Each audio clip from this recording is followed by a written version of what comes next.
Part 3. Atop the Volcano. Chapter 8. High Commission. The call came around 5 a.m. on April the 26th, awakening the most powerful man in the land, the General Secretary of the Communist Party of the Soviet Union, Mikhail Gorbachev. The message was that there had been an explosion and fire at the Chernobyl nuclear power plant, but the reactor was intact. Gorbachev's first reaction was to ask how the explosion could have happened. After all, the scientists had always assured us, the country's leaders, that the reactor was absolutely safe, he recalled. Academician Alexandrov said, for example, that an RBMK reactor could be installed even on Red Square, since it was no more dangerous than a samovar. Apart from being puzzled and probably annoyed by being awakened at such an early hour, Gorbachev did not show much concern at the time. In the first hours and even the first day after the accident, there was no understanding that the reactor had exploded and that there had been a huge nuclear emission into the atmosphere, remembered Gorbachev later.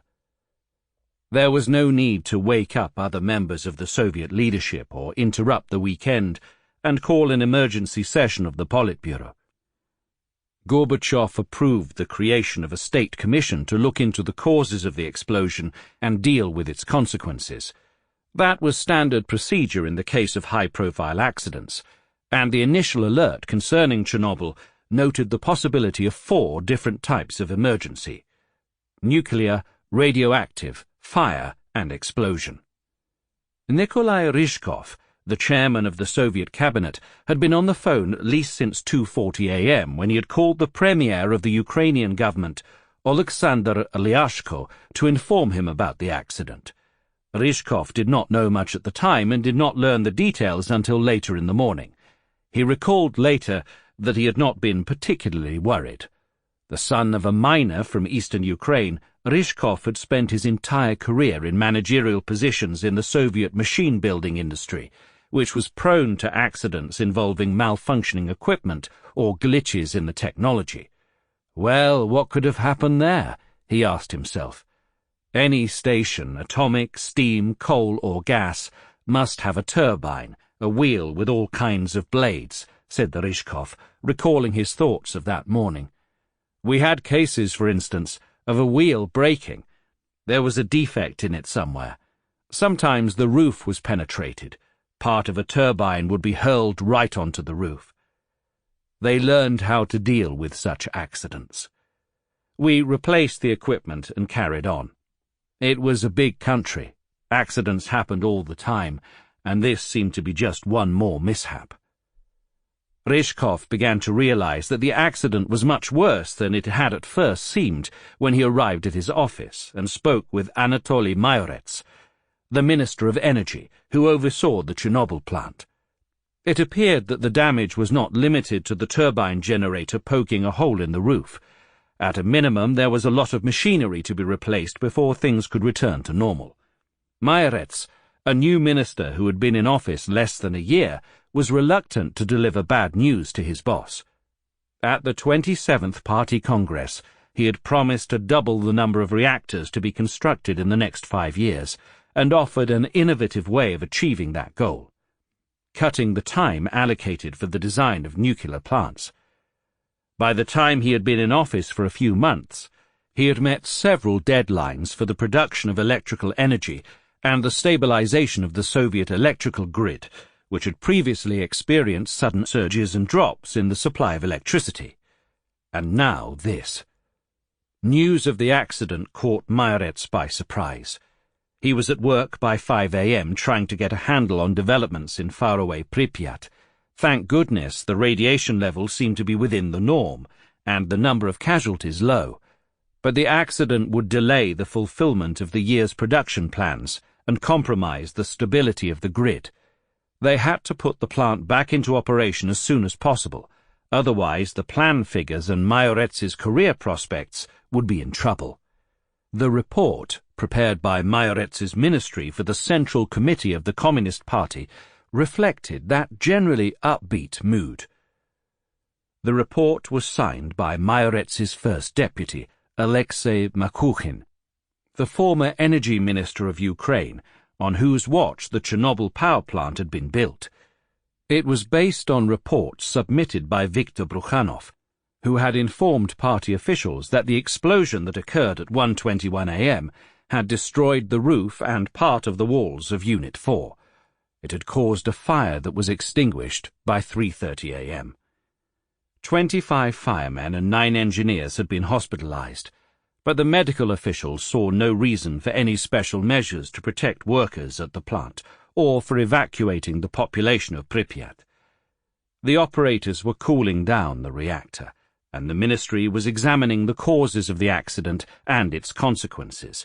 Everything seemed to be under control. Protocol called for the creation of a commission to look into the causes of the accident. Someone in the Central Committee, or the Council of Ministers, decided to appoint as high-profile a commission as possible. The man chosen to chair it was Mayoretz's boss, Boris Shcherbina, the 66-year-old deputy chairman of the Council of Ministers in charge of the energy sector. He looked, spoke, and acted tough. The commission included Mayoretz himself and a number of his ministry's officials and scientists, as well as experts from other ministries and the Academy of Sciences. The first members of the commission to be appointed, middle-ranking experts from various ministries, began to leave Moscow for Pripyat around 9 a.m. They were flown to Kiev and taken from there either by another plane or by car to Pripyat and the nuclear plant. More planes would arrive that day, bringing scores of officials and experts from Moscow to the nuclear plant. Minister Mayoretz left on a plane that took off from a Moscow airport around 4 p.m. on April the 26th. He did not expect to spend more than 2 days in Pripyat. It was Saturday, and he hoped that by early the following week everything would fall into place. The Central Committee's top nuclear industry expert, Vladimir Marin, seemed to be upbeat as well. He was encouraged by the good news that the radiation levels allegedly had not risen. "Amazingly, there is no contamination," he told a member of the travelling party. "It's a really terrific reactor." Gennady Shcherbina, Mayoretz's deputy in charge of nuclear plants, who had been recalled from his vacation in the Crimea, was making plans to create groups of experts who would assess the damage and advise on repairing it as soon as possible. Construction managers were thinking about how to fix the roof of the unit. The first signs that things might be worse than they appeared came when the delegation landed in Kiev. The Ukrainian energy minister informed Mayoretz that radiation levels at the plant were above the norm. From Kiev they flew to Pripyat, where, to their surprise, they were not greeted by the plant's managers. Neither Brukhanov nor his second-in-command, Chief Engineer Fomin, was anywhere in sight. But the always energetic and decisive Vasil Kizima, the director of plant construction, was on hand. While local party officials took care of Mayoretz, Marin and Mayoretz's nuclear expert, Shcherbina, immediately got into Kizima's Jeep-type vehicle and drove to the damaged reactor. There they got their first shock. The devastation was much greater than Brukhanov's reports had led them to believe. They could see the scope of destruction from the road. "Look at the mess we've landed ourselves in. That's just great.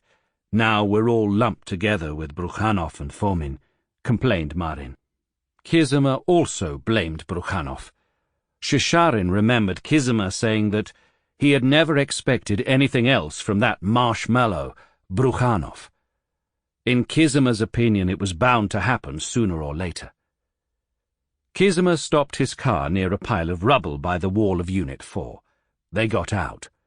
Without the slightest fear, remembered Shcherbina. Kizima was walking about, looking very much in charge, and lamenting the fact that after all the effort that had gone into building the place, now they were walking around among the wreckage of the fruits of their labour. Marin was enraged by what he saw, swearing he kicked a block of graphite. Not until later did Shcherbina realize that the graphite was producing 2,000 rontgens of radiation per hour. The particles of uranium fuel on the site emanated 20,000 rontgens. "We had difficulty breathing," remembered Shcherbina. Our eyes smarted, we were coughing severely, and deep inside we felt extremely worried and vaguely anxious to get out of there and go somewhere else. They drove to the plant's underground bunker, where they found the managers. The arrival of the experts from Moscow and then of Mayoretz and his assistants came as a major relief to Brukhanov and his management team at the station. Feeling depressed and guilty, they were still confused about the causes of the accident. The arrival of the higher-ups removed primary responsibility for the future from their shoulders. They were now responsible only for the past. The visitors noticed that the managers of the power plant were performing any task given to them, but making no decisions on their own. The arrival of the top people had a great psychological effect, and they were all very serious, those in the top ranks. They inspired confidence. It seemed that people who knew and understood everything had arrived, recalled the party boss of the plant, Sergei Parashin. We, the personnel, did something or other mechanically, like drowsy flies. No matter how angry Marin and Shesharin were with Brukhanov and Fomin for what had happened, they seemed to join the two locals in denying the severity and consequences of the accident. After experiencing difficulty breathing and kicking around pieces of graphite that could only have come from the active zone of the reactor, the two senior officials still refused to admit that the reactor had exploded. The myth of the reactor's safety was shared by everyone in the industry, from top to bottom. Besides, as Marin had observed earlier that day, they were now all together when it came to responsibility for the accident. Marin was the key figure in the Central Committee responsible for running the nuclear energy sector, and Shesharin, as Deputy Energy Minister, bore the same responsibility on the government level. Minor accidents could be blamed on subordinates, but the one they had just seen was too big to be handled that way, and to assume that it was even bigger bordered on the impossible. It was easier to believe that the reactor was intact. In that case, they at least knew what could be done. If it had been destroyed, there was nothing in their training or experience to fall back on. Meanwhile, Mayoretz, the most senior man on the spot, convened the first meeting of the experts from Moscow and the local officials at the headquarters of Pripyat's Communist Party Committee. He seemed unmoved by reports from local officials that radiation levels were high, information that he and the others had not received in Moscow. His task was still the same: to fix the problem in a few days, connect the reactor to the grid and go back to Moscow. The May Day holidays were around the corner. Shesharin, who had just returned from his inspection of Unit 4 with Marin and Kizima, was the main speaker. He said that the situation was under control. Cooling water was being pumped into the reactor, and boric acid was about to be delivered to stop the fire. Experts were taking a helicopter flight above the power plant to assess its current status. Marin, upset by what he had seen at Unit 4, asked those present where the graphite had come from. Mayoretz directed the question to Brukhanov, who looked extremely tired, his face ashen, his eyelids puffed up, according to one eyewitness account. He found it hard to speak in public under normal circumstances. It was twice as difficult now. He rose slowly and took his time answering the minister's question. Eventually he spoke. "It's hard to imagine. The graphite we received for the new No. 5 unit is all there, intact. I originally thought it must be that graphite, but it's all there. In that case, it might have been ejected from the reactor." In plain language, that meant the reactor had exploded. But the experts refused to grasp what had happened, or at least to admit it. When Mayoretz asked Shesharin, who was complaining about the high radiation levels, what had caused the accident, his chief nuclear officer told him that it was not clear yet. It seemed that all those responsible for the disaster were anxious to delay as long as possible the awful moment of reckoning, when the truth would be disclosed in every detail, concluded Vladimir Shishkin, a ministry official who was present at the meeting. The meeting went on, with local officials making their reports to the powerful minister from Moscow. The party boss of Pripyat reported that the situation in the city was calm. Weddings were taking place. but the report of General Hennady Berdov, a handsome, silver-haired Ukrainian Deputy Minister of the Interior, was more worrisome. He had been at the scene since 5 a.m. and spoke of the sacrifice made by the police officers patrolling the contaminated areas. Not one of them had deserted his post. But there were things Berdov wanted the Commission to do. Trains had to be kept out of the area, as the railway line passed 500 meters away from the damaged reactor. Berdov also surprised the minister by telling him that the Ukrainian authorities had mobilized about 1,100 buses and were moving them to Pripyat in case there was a need to evacuate the city. "What's all this talk of evacuation? Are you trying to start a panic?" asked Mayorets, who was still hoping to return to Moscow before May Day. Brukhanov joined the discussion, saying that he had suggested evacuation earlier that morning to an assistant to Boris Cherchibina, but had been told to wait until the arrival of the Commission. Brukhanov's civil defense chief, Serafim Vorobev, reported to the Commission that the radiation level around the reactor exceeded 250 Rontgens per hour, the upper limit that could be detected with the equipment at hand.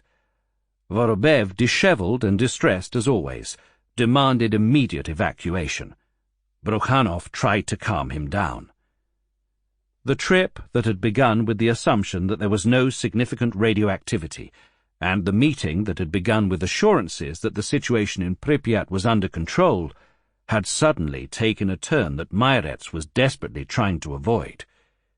He asked to see the operators of the reactor in order to question them about what had happened, but was told that they were all in the hospital.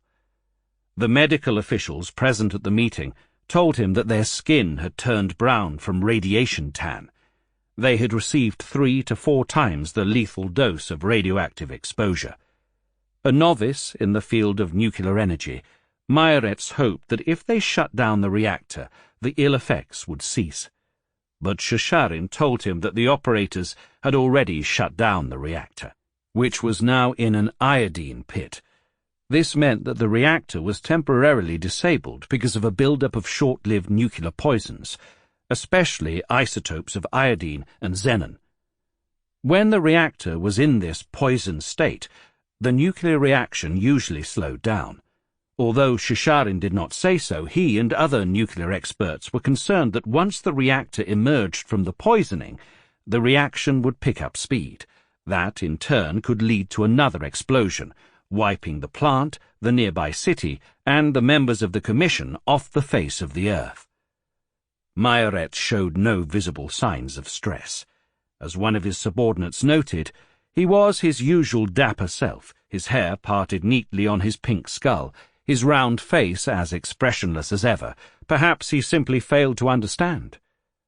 Mayorets seemed more concerned about the proposed evacuation of the city than about the possibility of a new explosion.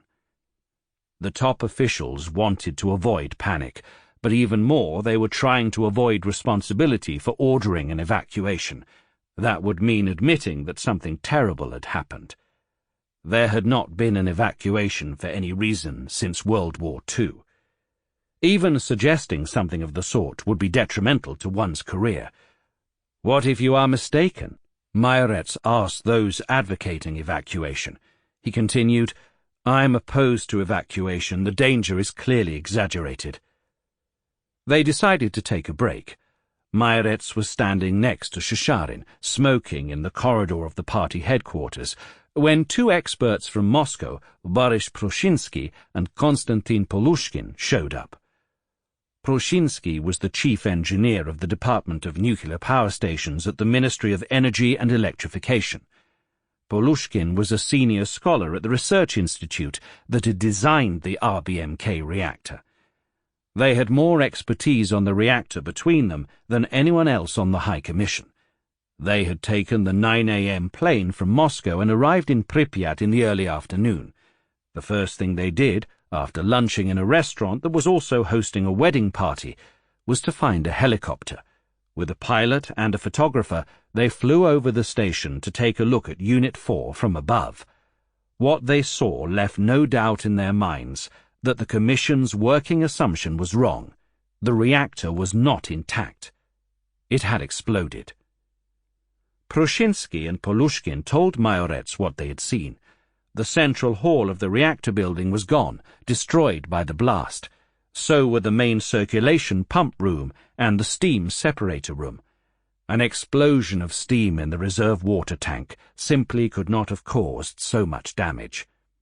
The upper biological shield of the reactor was now a bright cherry red from the extreme heat and was lying at an angle over the reactor vault, recalled Prushinsky. There were pieces of graphite all over the place.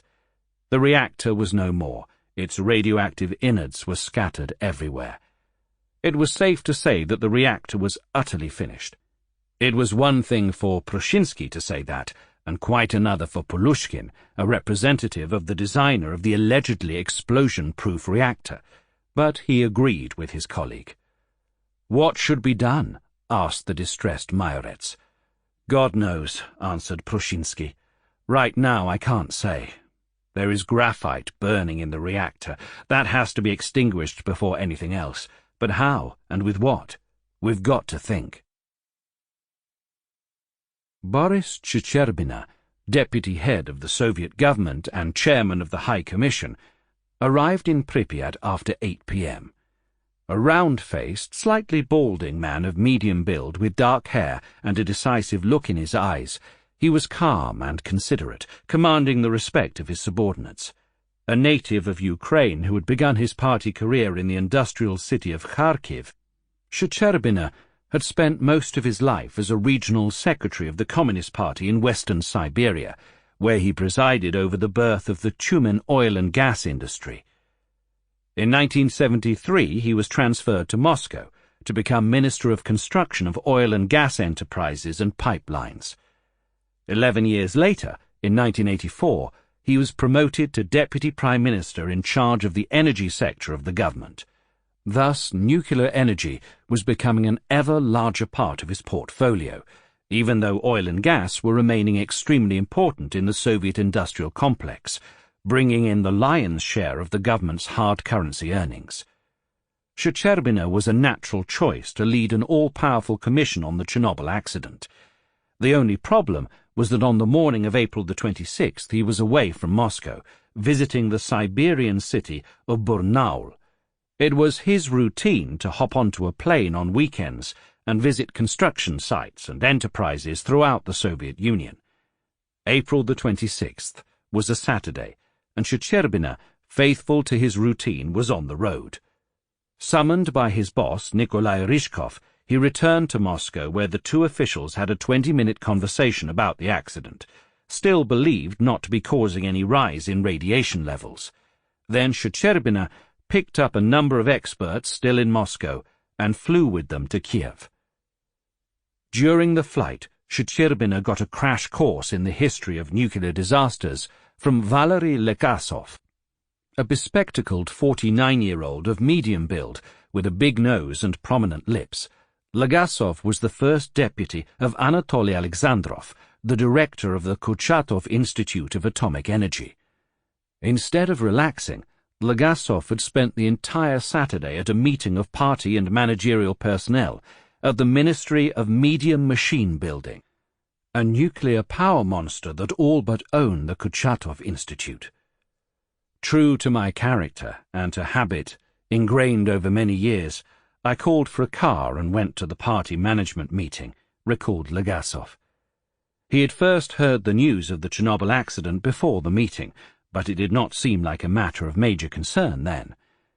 The main speaker at the event, the 87-year-old minister, Yefim Slavsky, who had helped design and produce the RBMK reactor in the 1960s together with Legasov's boss, Alexandrov, spoke for 2 hours but mentioned the accident only in passing. We had all become accustomed to hearing that aged but very demagogically active man speak energetically for an hour in a loud and confident voice about how excellent and wonderful everything was in our bailiwick, recalled Legasov. This time, singing a paean to atomic energy as always and to the great successes achieved in its construction, he mentioned quickly that now, true, there had been some kind of accident at Chernobyl, The Chernobyl station belonged to the neighbouring ministry, the Ministry of Energy and Electrification, so he noted quickly that they had made some kind of mess there, an accident of some sort, but it would not halt the development of atomic energy. During the break after Slavsky's report, Legasov learned that he had been appointed to the State Commission headed by Shecherbina. He was told to be at the airport at 4 p.m. There went the weekend, thought Legasov. At the Institute he collected whatever technical information he could find on RBMK reactors and the Chernobyl nuclear plant, spoke with colleagues who knew the reactors inside and out, and headed for the airport to catch his flight. On the plane he shared his knowledge of the nuclear industry with Boris Shecherbina. Someone mentioned the 3 Mile Island accident in the United States. Legasov stepped in. I tried to tell Boris Yevdokimovich about the accident at the 3 Mile Island station that had taken place in the United States in 1979, recalled Legasov. Caused by the malfunctioning of one of the plant's non-nuclear systems, the accident had led to the escape of nuclear reactor coolant and a rapid increase of radiation levels, partly the result of the operator's failure to identify the initial problem. It was rated a 5 on the 7-point scale of nuclear accidents, 7 being the highest. 140,000 people had voluntarily left the 20-mile zone around the nuclear plant.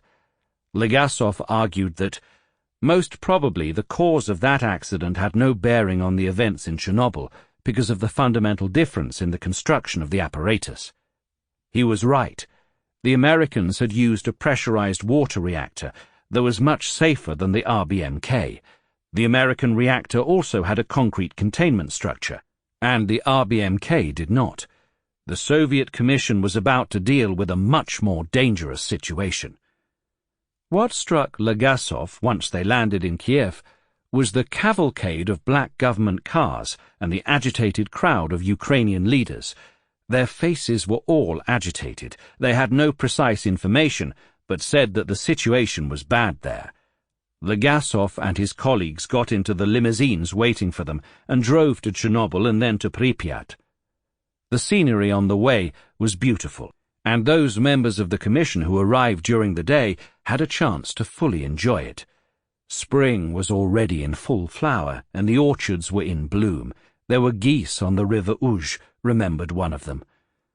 The sensation of nature's bounty did not abandon us the whole way. Shecherbina and Legasov missed most of that scenery. The sun went down soon after 7 p.m., and they were confronted with a different picture. As we were approaching the city of Pripyat, we were struck by the appearance of the sky, some 8 or 10 kilometers from Pripyat. There was a deep red, or more precisely, a crimson glow above the station, recalled Legasov. At 8:20 p.m., Shecherbina and his entourage entered the building of the Pripyat Party Committee, where the rest of the members of the commission were meeting under the chairmanship of Anatoly Mayorets. Mayorets's deputy for nuclear plants, Gennady Shesharin, who had just returned from his helicopter flight over the reactor, immediately approached him. Shesharin's claim that the reactor had been destroyed surprised Shecherbina. The temperature within the reactor was rising. Proshinsky had seen the graphite in the reactor heated to a cherry red, whereas Shesharin saw yellow. The radiation levels were high. Shesharin suggested the immediate evacuation of Pripyat. This came as a complete shock to Shecherbina, but he remained calm and collected. He told Shesharin that evacuation would cause a panic worse than the radiation itself. Shecherbina began a new meeting of the commission that turned into a brainstorming session. Everyone now accepted what had been unthinkable only hours, if not minutes, earlier. A meltdown had occurred, and the reactor's core was damaged, spreading radioactivity all over the place. The question was how to stop it from burning and producing ever more radioactivity. They bounced ideas off one another. Shecherbina wanted to use water, but they explained to him that water could make things even worse. It was one thing to pump water into the reactor to cool it off, and quite another to try dousing a nuclear fire with water. It could make the fire more intense. Shcherbina did not give up on the idea, but was willing to consider alternatives. Someone suggested using sand, but how would they bring it to the reactor? What about helicopters? Shcherbina had already called military helicopter and chemical units into the area. Their commanders were en route to Pripyat as they spoke. It began to look as if the authorities finally knew what they were doing.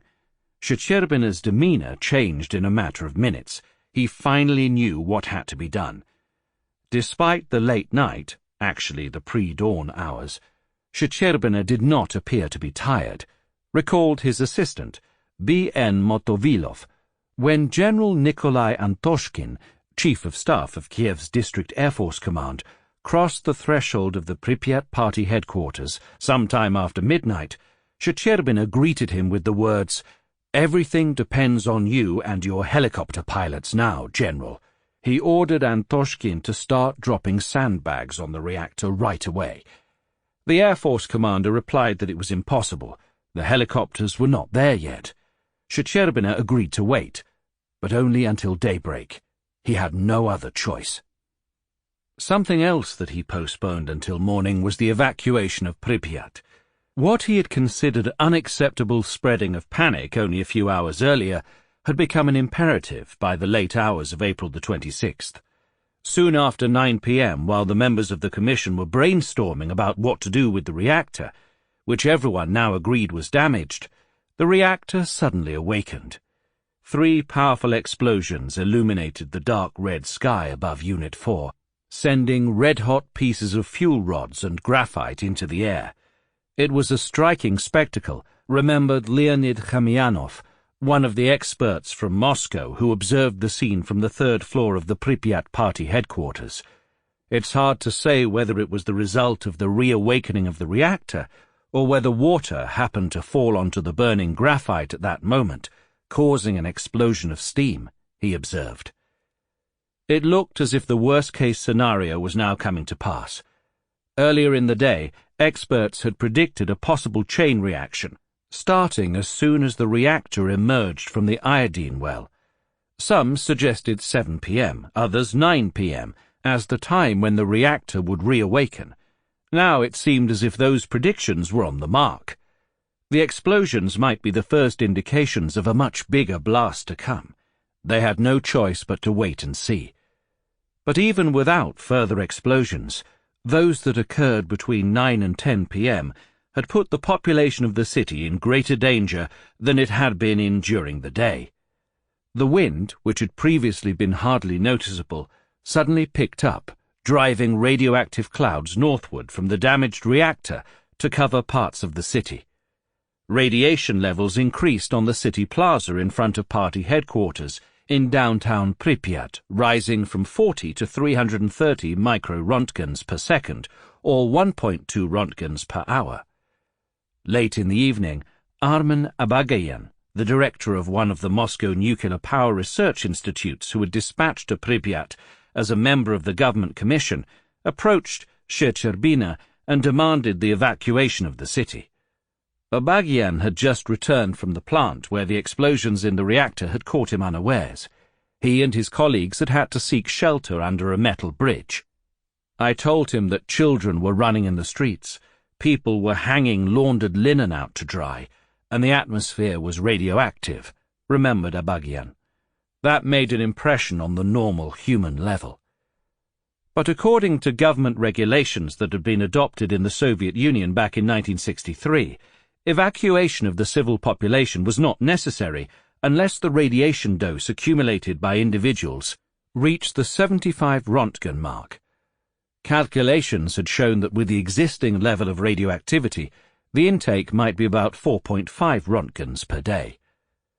The threshold of 75 Rontgens had not yet been reached, and Yevgeny Vorobev, a deputy minister of health and the senior medical officer on the commission, was reluctant to take responsibility for ordering an evacuation. The debate continued. Some members of the commission later credited Legasov with making a key contribution to the debate. Ivan Pluish, the head of the Kiev Regional Administration, remembered, "Academician Legasov placed his hand on his heart as if taking an oath, and said, "I am pleading with you to evacuate the people, because I don't know what will happen to the reactor tomorrow. It is ungovernable. We are pouring water, but we don't know where it's going. We are doing something that has never been done before, and as a scientist, I can't foretell today what the consequences may be. I therefore plead that you evacuate the people." According to Pliush, Vorobev was opposed to evacuation. People can be evacuated when radiation reaches 25 Ber. That is our norm, he told the gathering, referring to the biological equivalents of Rontgens. But here, you see, people have been talking about millirontgens and Rontgens. We can't confirm the need for evacuation. According to Legasov, the nuclear scientists in the room, having a presentiment that the dynamic would change in an unfavorable direction, insisted that a decision on evacuation be made without fail. The medical people naturally yielded to the physicists. Legasov, Abagian, and other scientists eventually convinced Shcherbina, sometime around 10 or 11 p.m. on April the 26th. Shcherbina, having listened to our discussion, made the decision to evacuate without fail, remembered Legasov. But Shcherbina's decision was not sufficient.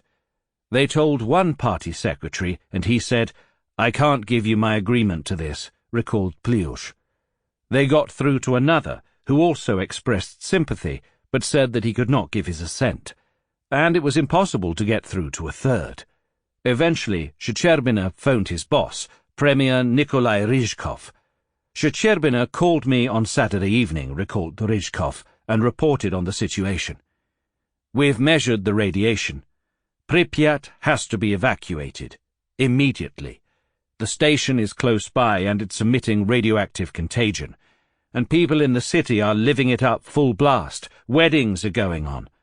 I decided, evacuation tomorrow. Prepare trains and buses today, and tell the people to take only the bare necessities, money, documents, and nothing more, no furniture." By 1 a.m. on April the 27th, local officials in Pripyat had received an urgent order from Shcherbina to prepare lists of citizens for evacuation. They were given 2 hours to do the job. The evacuation was supposed to start early in the morning. It had been a long day for those assembled in the conference room of the Pripyat party headquarters. It had begun with the shocking news of the explosion and progressed through the stages of confusion, disbelief, and denial. But by now denial had given way to full cognizance of the disastrous situation, with the worst perhaps still to come. Had the chain reaction begun again? Would the explosions resume? And if so, what would happen to the city of Pripyat and other population centers nearby? Kiev, the capital of Ukraine, was only 130 kilometers away from the power plant. They had no answers to those questions, and there was little they could do during the night. They had to wait for dawn, hoping that it would not bring further trouble.